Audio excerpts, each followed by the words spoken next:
Hey everyone, welcome to the RTS Guided Programming Coaching Call. I'm Mike Tushir. I've got Mark Robb here with me today. We're going to be answering some questions. Got some good questions for you today as well.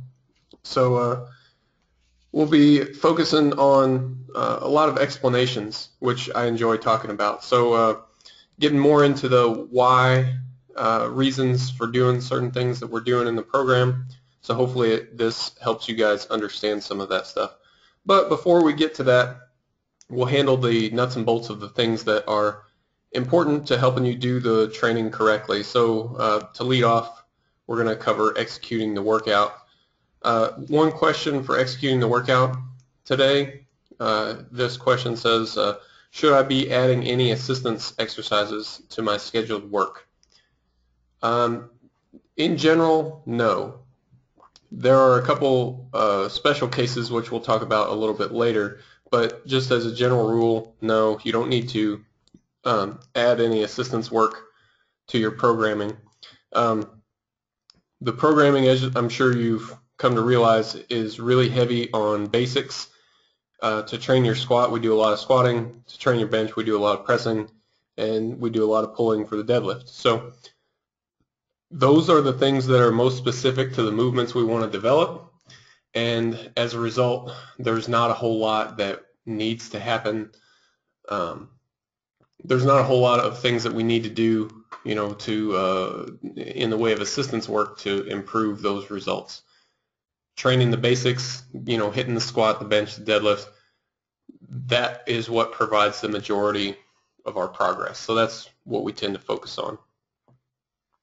I mean, I can tell you just anecdotally, I can tell you one example from my training.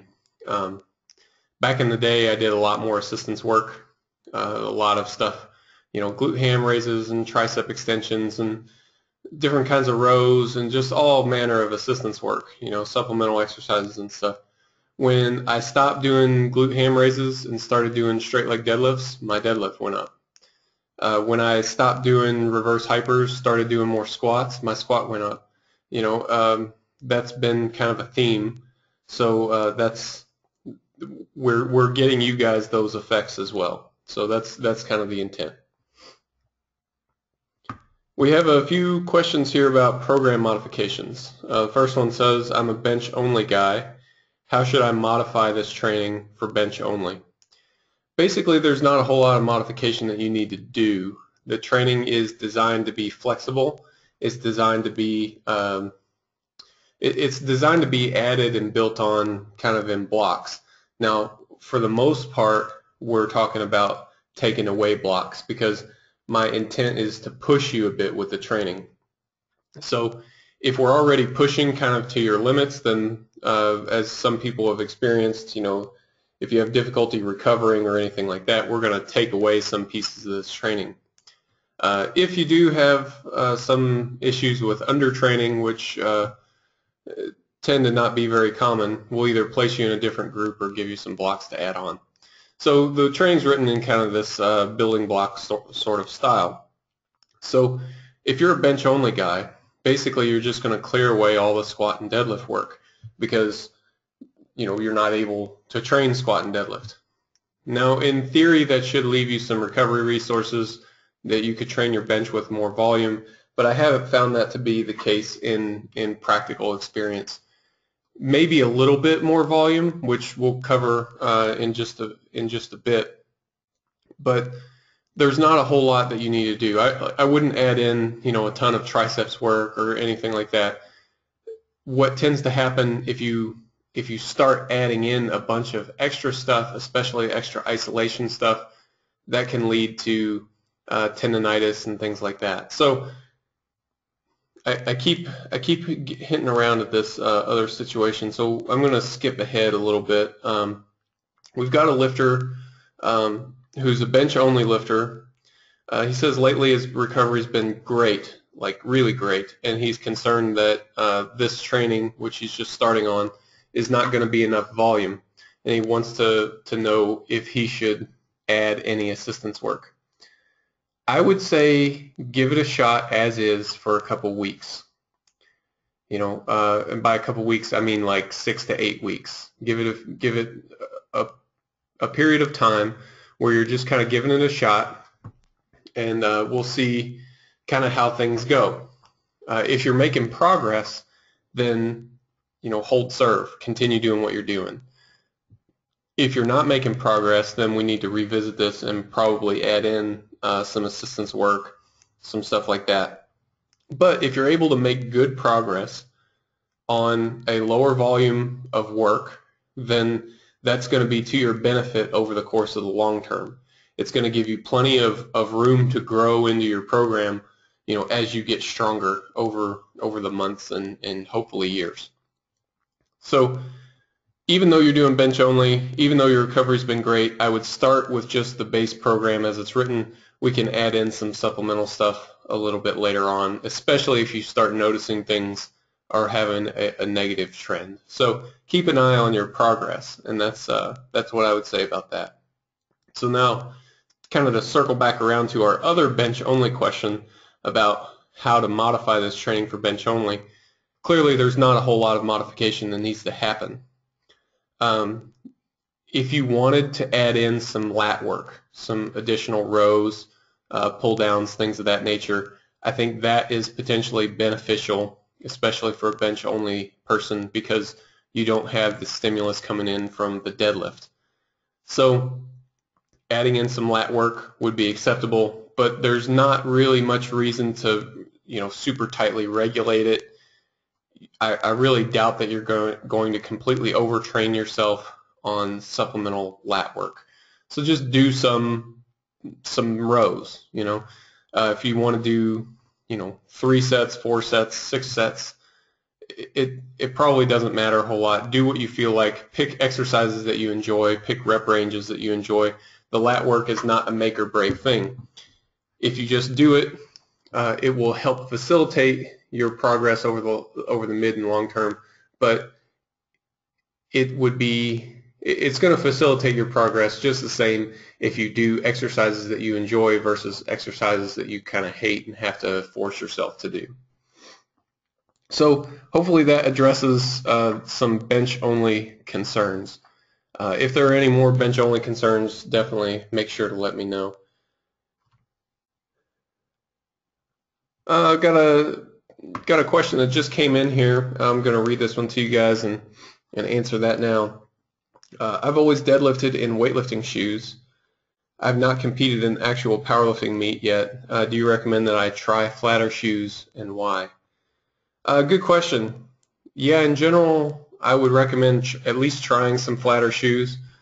The reason why is that, kind of textbook reason why is that it puts you closer to the floor, puts you closer to the bar, puts you in a position to better utilize your posterior chain and so on. But it's worth noting that pretty much every experienced powerlifter since forever deadlifts in flat shoes.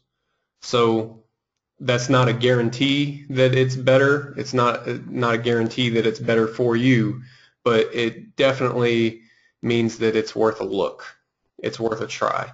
So I would try to and flat shoes are pretty easy to come by. If worse comes to worse, just deadlift barefoot. Just give it a try, in your basement or your gym for a few weeks, see how it goes. If your deadlift is way worse, with flat shoes, then by all means, there's nothing wrong with deadlifting and weightlifting shoes. But I think it's worth trying it out.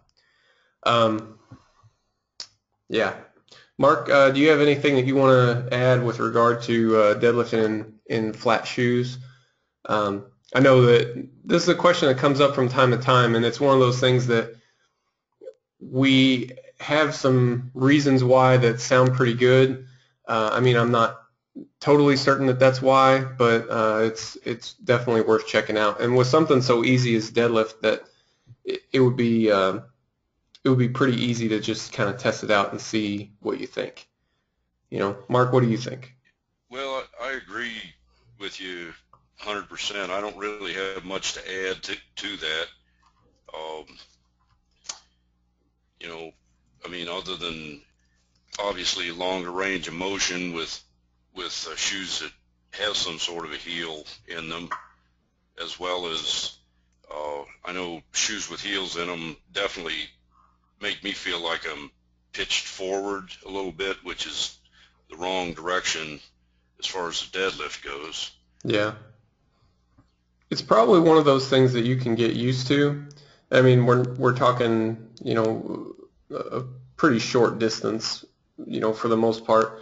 Now, it is a little bit of a deficit, although if you practice deficit deadlifts, you can get pretty good at them, even in relation to your deadlift from the floor. So, it's not a guarantee that deadlifting with a flat shoe is going to be immediately better, but it'll probably be a bit better, and it would be worth it to give it a try and see how it goes. Give it several weeks, and if you don't like it, you can always go back.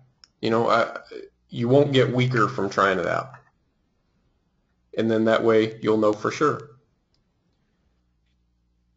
All right, let's see. Next question says, I'm switching to sumo. Should I do my assistance deadlift work, such as deficit deadlifts, with a sumo stance, and why? So if you are in the process of switching to sumo, I do recommend that you do your assistance work with a sumo stance. The reason that you would want to do that is mostly about specificity. So why do we do deficit deadlifts? The reason we do deficit deadlifts is to strengthen your position from the floor. What movement trains the position from the floor exactly the same way that it's used in the sumo deadlift? Well, the sumo deadlift. So by keeping to a sumo stance and just adding one small thing that's different, namely in this case a deficit, we're going to continue to train the bottom of the deadlift in a sumo fashion. So it's going to be really specific to the thing that we're trying to develop. If you did deficit pulls with a conventional stance, that's going to be less specific. It might still be good in some instances, but it's less likely to be so. So especially if you're in the process of switching, you can take all the technique work that you can get. So I would continue to do your deficits with a sumo stance. Once you are established in the sumo pull, then we can take a look at things a little bit closer. We might find some reasons to deadlift, do your deficits with a conventional stance. I tend not to see that a whole lot. Typically, specificity is the thing that wins out in cases like this. So as far as reasons why, yeah, I mean, we just kind of keep coming back to specificity. Mark, you're an actual real-life sumo deadlifter. So, with regard to deadlifting, do you do all of your assistance work with a sumo stance? What's been your experience with it? Well, I agree with what you just said, but I think the closer the assistance work is to the actual deadlift, the more it makes sense to pull sumo, say, but something like stiff leg deadlifts or something like that, something that's less specific to the contest lift, I don't think it makes sense to do that. It's adding in too many variables. That's actually a really good point. So we have 3 general movement classes for reactive training systems programs. The 3 general movement classes that we have are, they're competition exercises, which are pretty self-explanatory.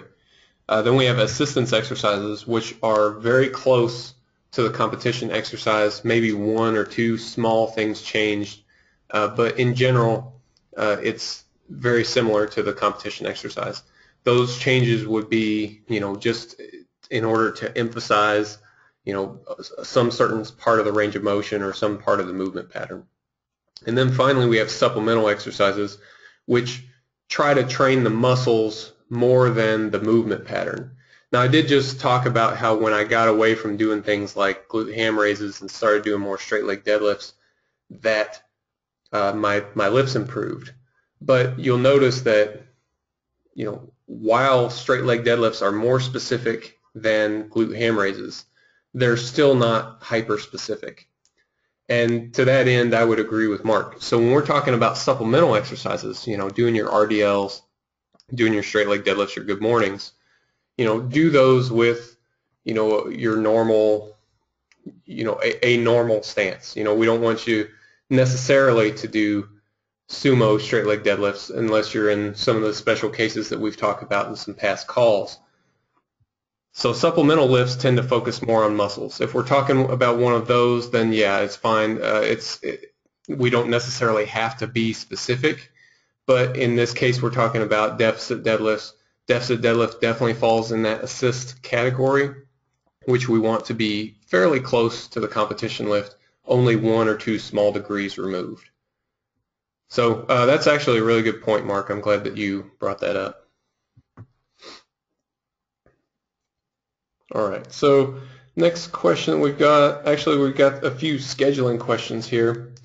The first thing I want to just toss this out there. Everyone who sent me a Everyone who sent me a special contest date, a date for a contest that's other than one of the standard dates that get sent out every week, you will be receiving specialized training for your particular contest date starting next weekend. So everybody who sent me those requests so far, be on the lookout for those this weekend. Let's see.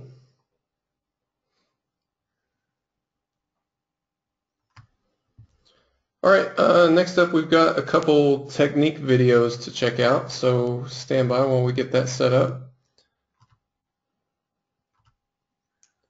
Couple technique videos.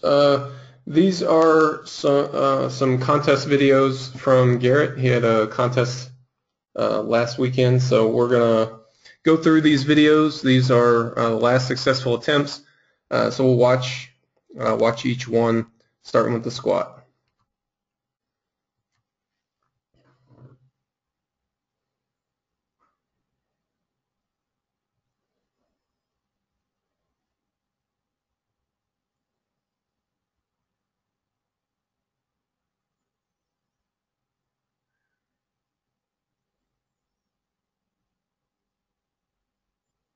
Okay, let me go back here.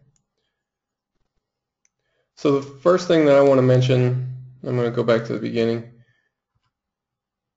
The first thing that I want to mention is your walkout. So you'll notice that your walkout is, let's see, I think about 5 or 6 steps. So you've taken 1 at this point. Play the video. 2, 3, 4, 5, 6. Yeah, 5, 6. Yeah, 6 steps. So it would be better to take the steps and get your stance set how you want. That's true. But if we can, we'd like to get that down to about a 3-step walkout. So what I'd like you to do is check out the forum.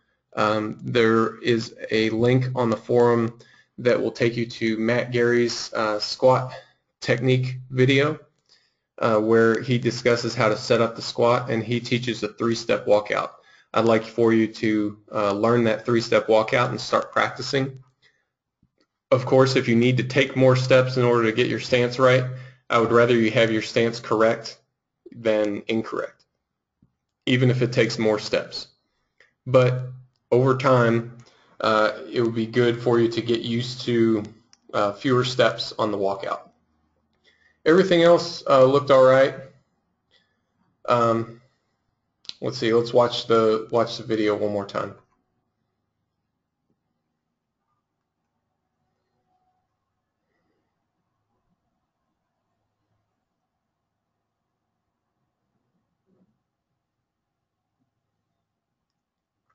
It's difficult to see some technical aspects from this angle, things like stance width, but it looks okay.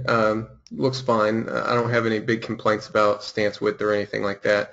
Your weak range of motion seems to be in the bottom, which is very typical of raw powerlifters and something that this program is designed to address. So all things look pretty good on the squat. Mark, did you see anything that I might have missed? Anything like that? No, I think I agree with you. It's the main thing I saw was just a lot of movement during the setup. Uh, you know, try to minimize the number of steps, try to get tighter, and so forth. Yeah. The actual squat itself looked pretty good to me. Yep. Yep. No problems. No problems there. All right. So let's go ahead and take a look at this bench video.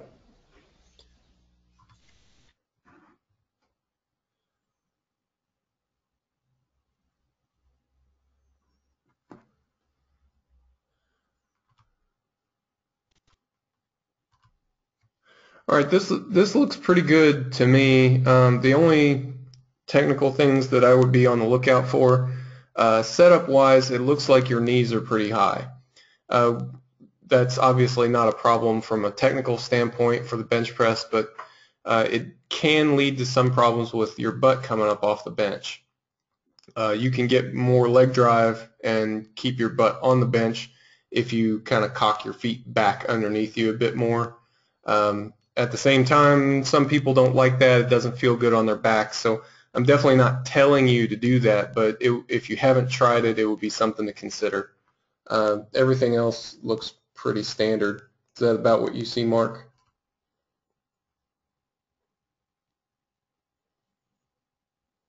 Oh yeah, yep, it is. Yeah, you're just pretty flat on the bench. Again, not a problem per se, but you might be able to bench more if you were to set up a little bit more deliberately. You know, really get the shoulder blades together, drive with your legs so that you roll up onto your traps. And maybe we need to get a good video together, a good setup video for the bench press together. Um, if you guys know of any good setup videos, like kind of go-to setup videos, let me know and we'll share the wealth. Otherwise, you know, I'll work on putting one together. All right, let's check out this deadlift. This is usually where I have the most comments anyway, so here we go.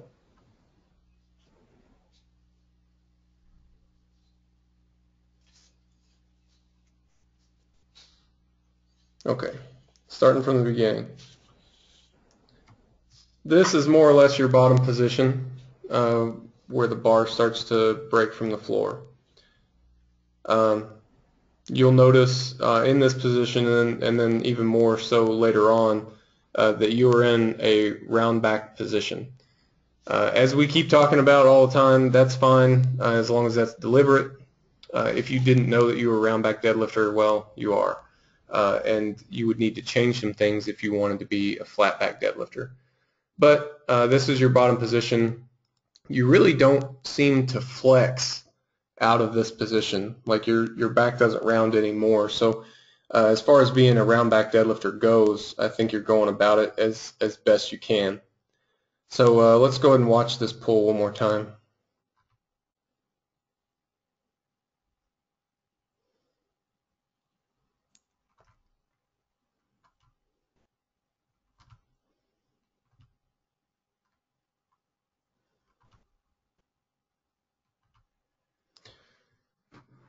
All right, Mark, what are your thoughts? What do you want to say about this deadlift? Both of us tend to Well, be deadlift guys when it comes to commentary, so go ahead. yeah, we'll always have something to say.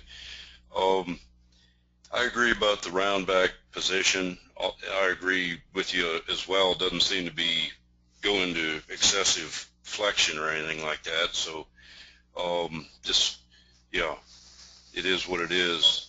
The other thing is you might try to, um, just my opinion, you might try to get your hips through a little quicker. It looks like it's not bad, but it looks like your knees are locking out just a little ahead of your hips, which is going to make the lift slightly more difficult at the top, at the lockout. I don't know. Did you see that, Mike? I did not, but that doesn't mean it wasn't there. Let's go ahead and take a look.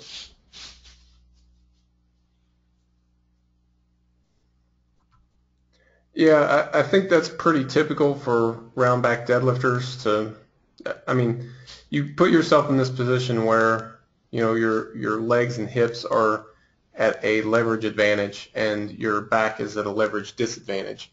So the last thing to go is always the back. You always have to extend your spine and get your shoulders back in order to lock it out. That's going to be what it is. That's just going to be kind of how you do your deadlifts. But what Mark's talking about is, minimizing it to the greatest extent that you can, which is probably a good idea as well. Just kind of making sure that it's fine to be a round back deadlifter, but trying to pull your chest up as you break the bar from the floor.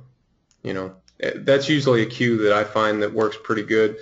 It's not so much, get your hips through, but, get your chest up. That'll help you stay tight as well. In regard to weak range of motion, most round back deadlifters, you're no exception, are weak right around knee level. So I would recommend when we have things like pause deadlifts that you do those just below the knee. So break from the floor, pause it just below the knee, and then continue on to lockout. Everything else in the program should be pretty well geared. It's pretty universal, so there's a bit of lockout work, which for those of us who are flat back deadlifters, that serves as a nice overload. For those of you who are round back deadlifters, that's weak point correction.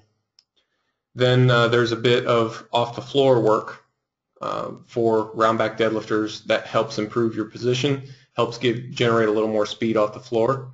For flat back deadlifters, that's weak point correction. And then things like pause deadlifts are pretty universal because we can move around what height you're pausing at.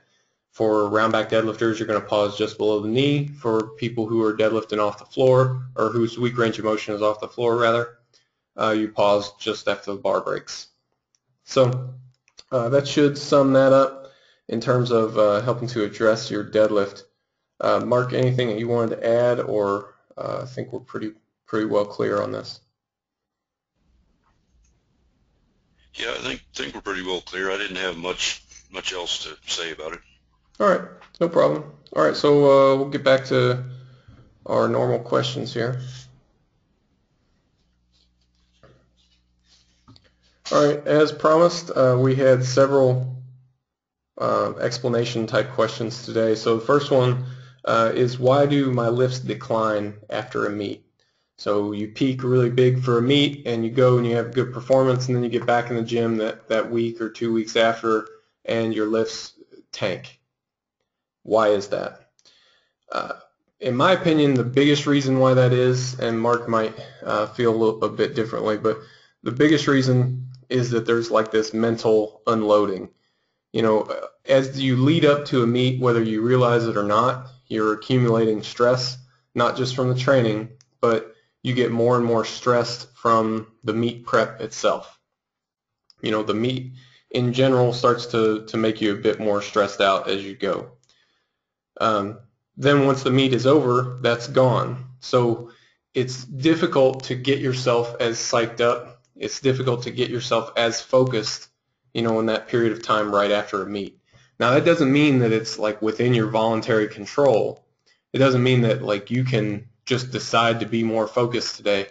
Think of it like a stimulant. If you're really tired and you take a bunch of caffeine before you go to train, no matter how hard you try to focus, you're going to be able to focus a little bit better now that you have a little bit of caffeine in your system. A meet's going to work a lot the same way. No matter how hard you try to focus after the meet, there's just not the same level of stimulus there. So I think the key there is to recognize that and account for it in your training, which RPE-based training does. So that's kind of taken care of, and you'll get back to normal in a couple of weeks. The second reason that I think that happens is that there's a volume drop. As we peak for a contest, the volume necessarily drops. The weights get heavier and heavier, and in order to manage our stress, we have to reduce the volume. So that volume drop kind of catches up with you a little bit. Overall, I think that's a much more minor effect, but it is an effect, and it's worth mentioning. Mark, do you experience kind of a post-meet lull? What do you do about it? Why do you think it happens? Yeah. Well, I think it happens for the exact same reasons you just mentioned. The to a lesser extent, like you said, the volume drop. I think I see that whether it's just in the deload or taper week up to a meet, or whether it's a deload week, or I mean, if I have to take a week off during training, you know, that has an effect. But then I think the biggest thing, like you mentioned, was the mental unloading, and I think the key there is just basically the stress level. If it's a small meet that you're just doing for practice or whatever, it's probably not going to affect you as much as like we go to these international meets. You've got international airline travel and everything else, in addition to the pressure of the meet itself at that level. It's a lot of it can add up to a lot of stress, and of course your body doesn't really I mean, stress is stress. It Yeah. doesn't matter whether it's whatever, mental stress, emotional stress, physical stress. It's all going to kind of come out in the wash, and I think it comes out in the wash after the meet as a decline in your performance. Yeah. Yeah, well said. Definitely well said. There's another question that just popped up here I want to address before I move on. It says when the protocol says down sets, then a number, then repeats, without any fatigue percent, what should I do? Does anything actually go down? It's written in my first workout. I'm not sure what to do with it. So let me break out my trusty notepad here. All right, so trusty notepad. You might get a protocol that looks something like this. It'll tell you to squat 5 reps at 8 RPE, then it'll say 3 down sets, repeat. So the workup is pretty standard. You might do 90 for 5 at 6, then you increase the load, 95 for 5 at 7, 100 for 5 at 8. There you go. That's your top set. And I think most people pretty well understand what that is saying. Now, what the second part is saying, the 3 down sets, repeat. What I'm getting at with this is that I want you to do 3 additional sets, and we're going to follow the repeat protocol. The repeat protocol just means to repeat the load and reps of your top set. So you'll continue to do 100 for 5. And you're getting more tired at this point, so the RPE is going to start to go up.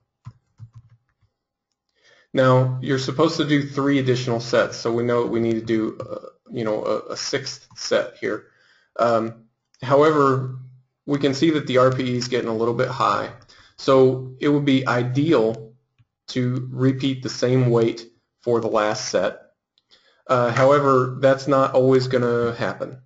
In a case like this where your RPE is already getting a little bit high, we'll probably drop the weight down. You might go to 97 or maybe even 95 for your last set, and that'll probably help control that increase in RPE a little bit. But that's the idea. We want you to do 3 additional sets. We could very easily call these additional sets instead of down sets.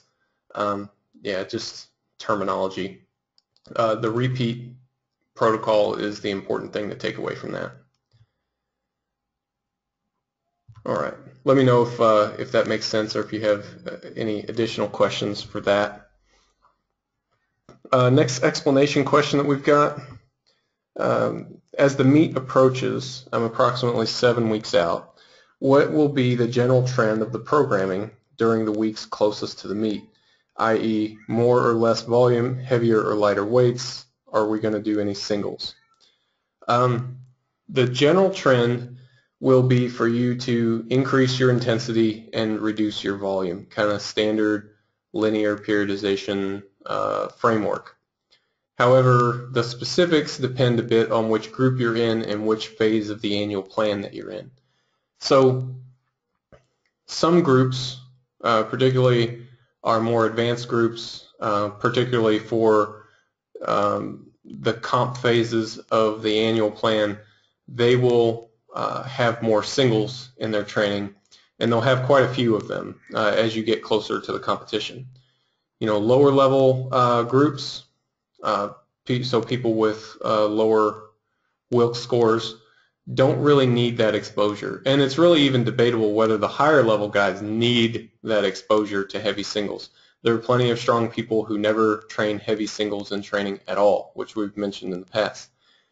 We do them, but it's a tool to be used at certain times. For certain parts of the annual plan, we choose not to do them. Part of it is saving that tool for other more important parts of our annual plan, but also a big part of it is in preparation as well. When we choose to do singles, we have to give up something in order to do that, and we give up training volume. We have to trade in training volume in order to purchase these singles. That's good to do sometimes. It's not good to do all the time. So what you can expect as you get close to the meet, you can expect that the weights will get heavier.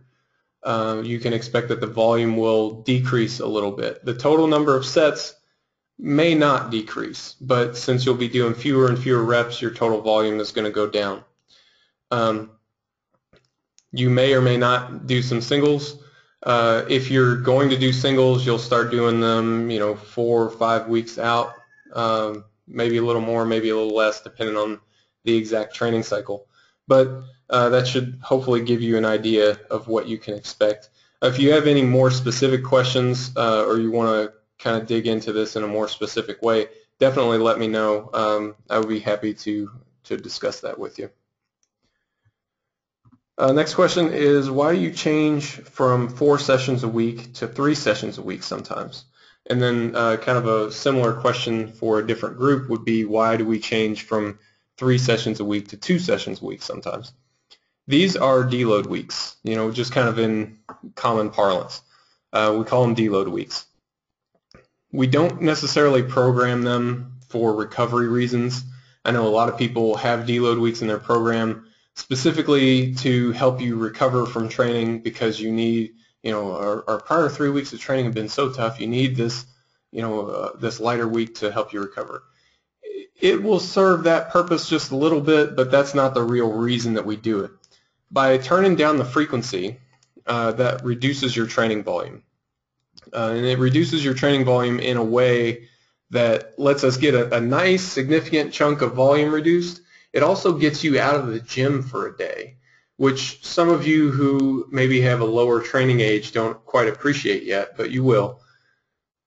Getting out of the gym a day is good for your motivation.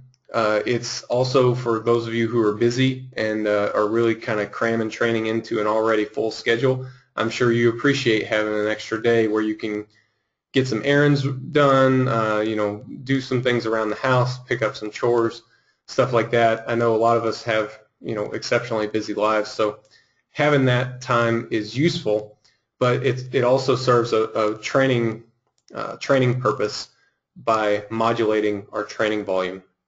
By modulating our training volume, it helps us to build up our capacity over time. We end up stronger, but also able to tolerate more work, which will help us get even stronger in the future, and to develop that ability without basically without getting there too fast. We don't want to rush the adaptation. We don't want to adapt to training volume so fast that more training volume becomes impossible to do.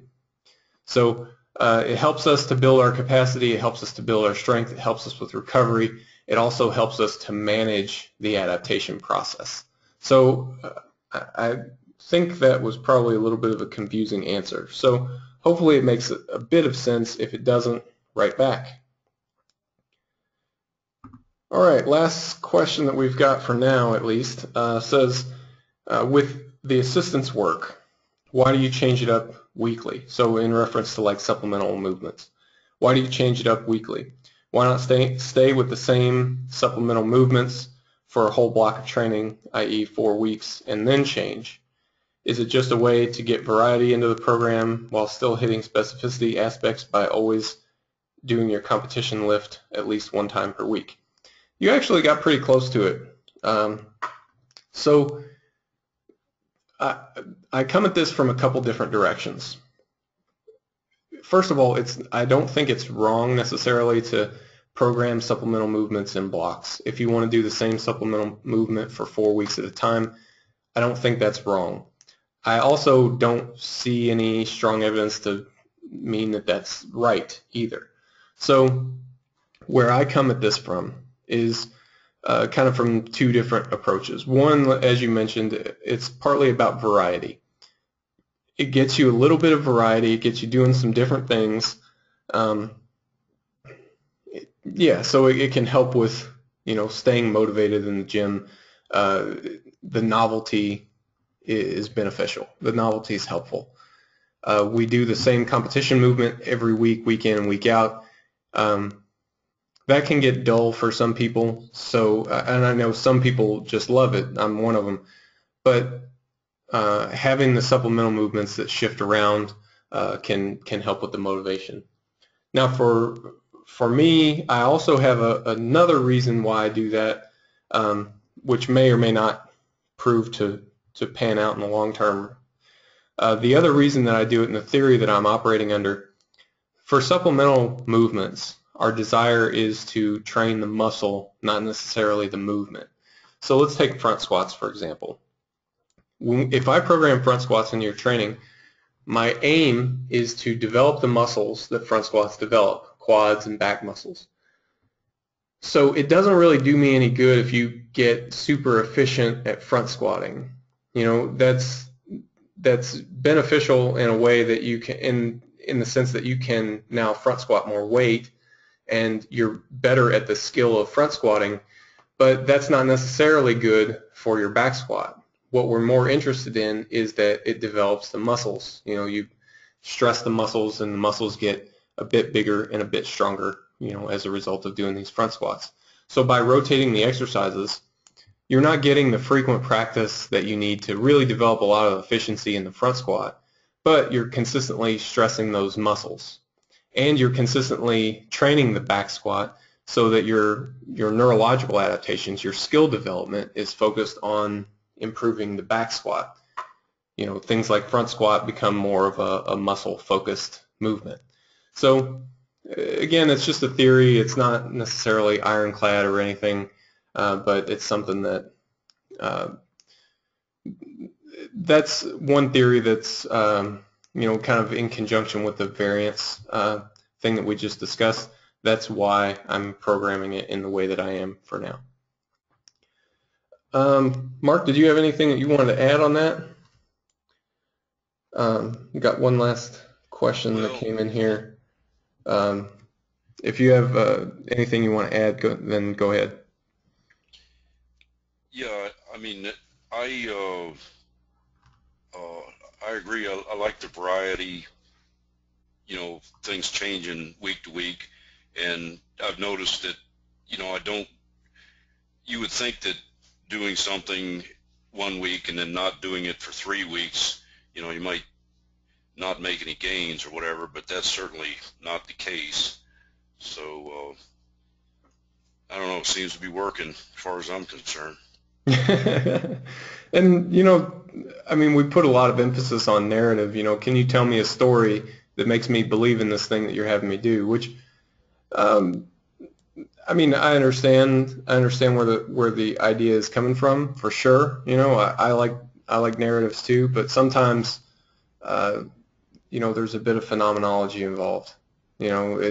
We see something, we see that it works. We really don't have a theory or a nice story as to why. We just see it, and you can either choose to take advantage of that thing or not. So for right now, this is where we're at. Again, it's not something that's ironclad. I plan to do a bit of experimentation on it in the future, not with you guys, but with some other people who are kind of designated for that purpose. Yeah, we'll see what we find out, but for now, that's kind of what we're thinking. All right, we did just have a question come in. I've been told many times about rear delt development. and that this needs to be addressed when bench pressing. Hence the idea that a lot of rows are necessary. Can you address this perceived shoulder development imbalance? We've talked about this at least one other time in the past, but it won't hurt to kind of circle back and pick this up again.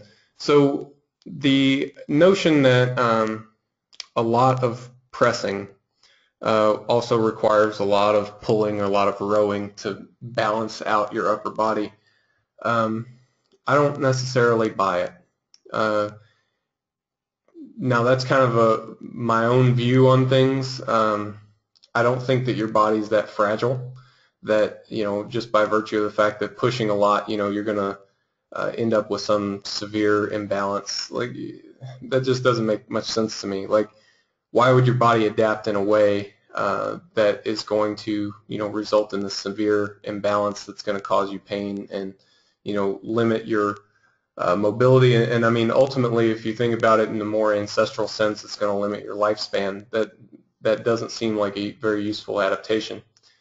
So I don't necessarily see it, and kind of more on a practical end, I am aware of many powerlifters who, bench, squat, and deadlift almost entirely. That makes up almost the entirety of their training, and they don't develop shoulder problems. They don't develop any of these things.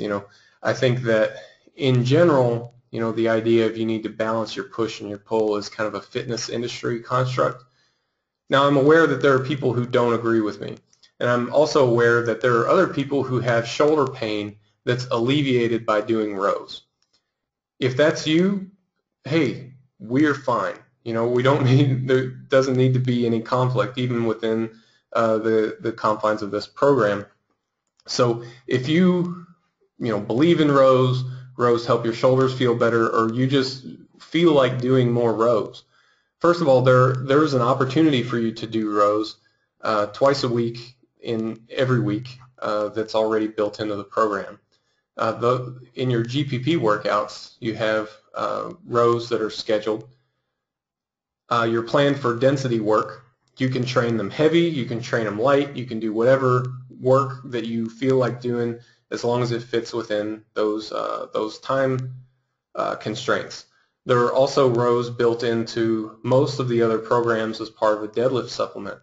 So there are rows to be found in the program. In addition, don't neglect the lat and upper back involvement of the deadlift. I mean, those are pretty strong stimuli for your lat and upper back muscles.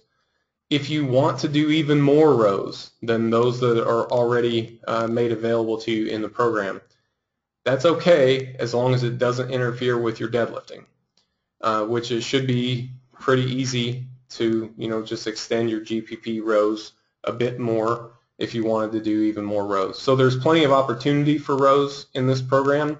I don't necessarily think that that is the thing that will help shoulder issues, although Mark is a good example of a guy who had some shoulder pain. When we started focusing more on rows, the shoulder pain went away. So I'm aware that there are cases on both sides.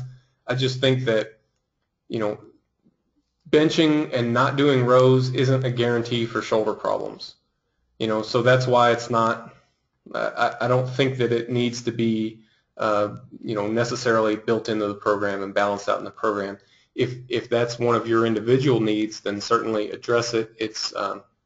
There is definitely room in the program for you to address that. So, Mark, what do you have to say about this? I know that this is something that has impacted you in the past. Yeah, in generally I agree with what you're saying. I think in terms of not everyone needing to, do rowing and stuff like that, just like you can't make a blanket statement that stretching is beneficial for everyone, because there's people with lax joints that stretching is actually bad for. So I think it's a matter, I think there's a bunch of contributing factors. I think posture is a contributing factor. There's genetic contributing factors, and so forth. And, you know, some people are, like, apparently I'm more predisposed to having shoulder issues. I mean, his shoulders are a very loose joint. They've got a huge range of motion, and for me, I've got to try to do things to try to keep my posture in a better state, as well as keep the muscle tensions such that, you know, the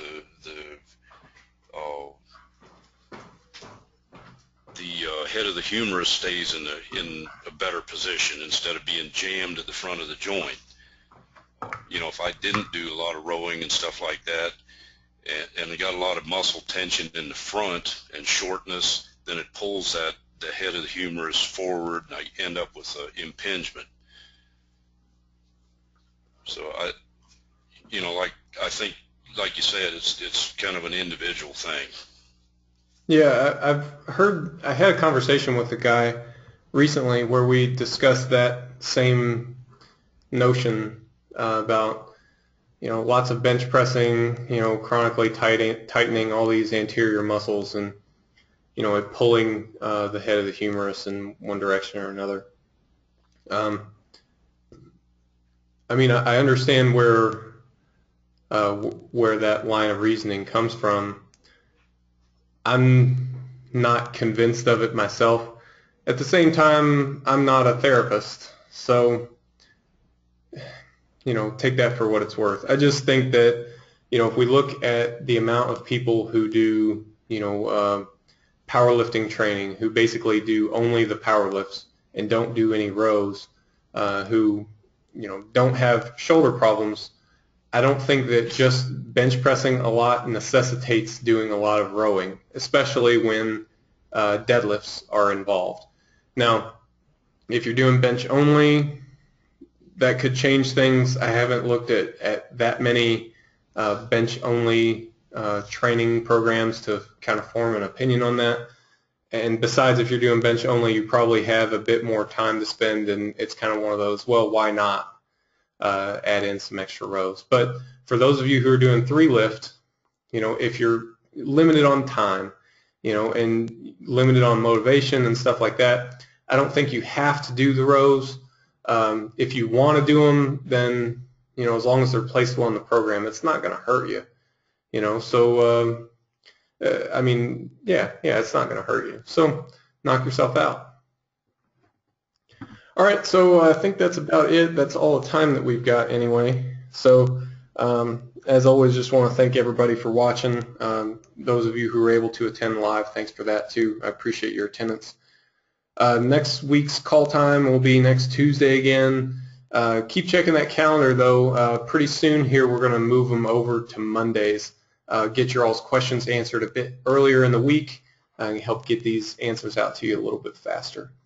So don't forget to send in any questions that you guys might have. Good luck for training this week. Make sure that you're taking what's there. Build some momentum. Thanks for watching.